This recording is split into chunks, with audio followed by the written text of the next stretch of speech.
income inequality is at its highest level since 1928. The top 10% of earners in the United States make more than half of the income in the country, and no one is feeling it more than the American family. We begin with this report from CCTV's Jim Spellman.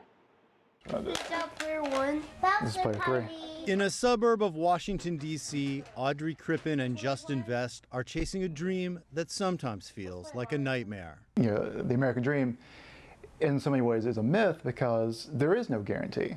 After finishing college with a master's degree each, the married couple left rural Alabama with their 2 sons for what they thought would be more opportunities near Washington, D.C. Justin is still looking for work, and the family survives on just Audrey's salary as a social worker.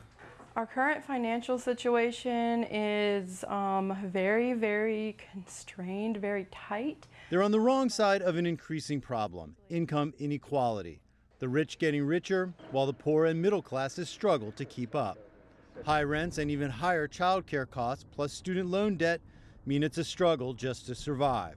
They cover their bills, but just barely, and rely on a car with 320,000 kilometers on the odometer. If something happens to our car and it stops working, it's just like that's, oh my gosh, I can't even think about that. Oh, he doesn't know all that though. He does have dots on his show. The couple has put education first and avoided credit card debt, even selling things in their home rather than taking on more debt.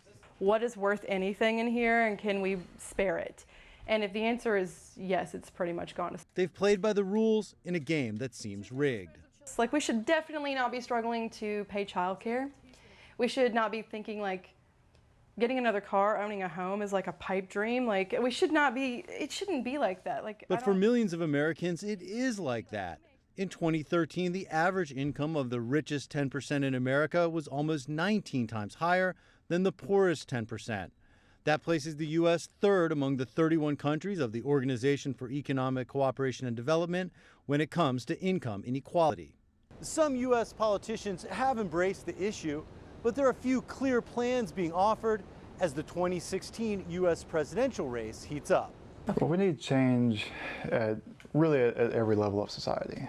I mean, we need a higher minimum wage. We need major student debt reform. You know, we need access to affordable, early childhood education, childcare. While those solutions seem obvious to Audrey and Justin, the real issue may be getting politicians to listen. And we have the resources to do it. It's just a matter of creating that political will.